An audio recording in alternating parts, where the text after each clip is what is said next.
BJP राज्य कार्यालय कारगिल विजय दिवस पालन होईछि। अवसर में जोगदे राज्य बीजेपी सभापति मनमोहन सामल कहते जे आज दिनटी एक प्रेरणा और देशभक्ति भावनार दिन।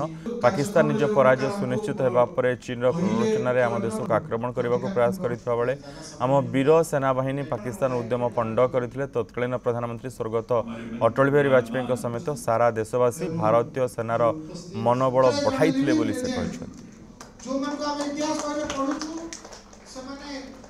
जो सेनाबाहिनी जी बलिदान हम जी देश मातृका जीवन दब ताकू ता गाँ पर्यंत पहुँचा स्वागत संवर्धना सहित राष्ट्रीय सम्मान प्रदर्शन करा एवं कारगिल विजय दिवस आम समस्त गोटे प्रेरणा।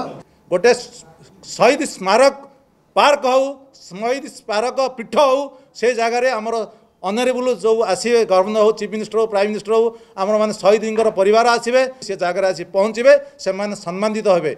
से सम्मानित हेले आमको गर्व लगे।